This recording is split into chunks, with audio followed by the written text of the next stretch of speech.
வணக்கம். All India radio செய்திகள் வாசிப்பது சரண்யா பொன்னுசுவாமி. தலைப்புச் செய்திகள். பெரியார் பல்கலைக்கழகத்தில் தேசிய வாக்காளர் தினம். விரிவான செய்திகள். சேலம் பெரியார் பல்கலைக்கழகத்தில் 18வது தேசிய வாக்காளர் தின விழா நடைபெற்றது. இந்த விழாவின் முக்கிய பகுதியாக பல்கலைக்கழக நாட்டு நலப்பணி திட்டக்குழு சார்பில் ஓவிய போட்டி மற்றும் கோல போட்டி நடைபெற்றது. ஜனவரி 24 அன்று மாணவர்களுக்கான ஓவிய போட்டி நாட்டு நலப்பணி திட்ட அலுவலக வளாகத்தில் நடைபெற்றது. மேலும் 2ஆம் நாள் பல்கலைக்கழகத்தின் பழைய பெண்கள் விடுதியின் முன்புறம் மாணவிகளால் வண்ணம் சேர்க்கப்பட்டு கோல போட்டியும் சிறப்பாக நடந்தது.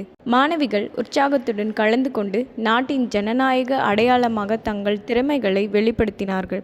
அவர்கள் வரைந்த ஓவியங்கள் மற்றும் அழகிய கோலங்கள் ஓட்டுரிமை என்பது நமது அடிப்படை கடமை என்பதையும் வாக்குரிமையை வியாபாரமாக விற்கக்கூடாது என்பதையும் எடுத்துக்காட்டியது. இதனைத் தொடர்ந்து பல்கலைக்கழக துணைவேந்தர் ரா ஜெகநாதன் மற்றும் பேராசிரியர்கள் மாணவிகளின் படைப்புகளை பார்வையிட்டனர். மேலும் முதல் முறை வாக்களிக்கும் வாக்காளர்களுக்கு விழிப்புணர்வு ஏற்படுத்தும் பதாகைகளும் காட்சிக்கு வைக்கப்பட்டு இருந்தது.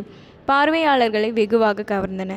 இதுபோன்ற விழிப்புணர்வு நிகழ்வுகள் மூலம் இளைய தலைமுறைக்கு வாக்களிப்பு முக்கியத்துவம் குறித்து வலியுறுத்துவது மிகவும் முக்கியம். வாக்குரிமை உங்கள் உரிமை மட்டுமல்ல, அது உங்கள் கடமையும் போன்ற கருத்துக்கள் மாணவிகளின் வண்ண ஓவியங்கள் மற்றும் கோலங்களில் இடம்பெற்றிருந்தன.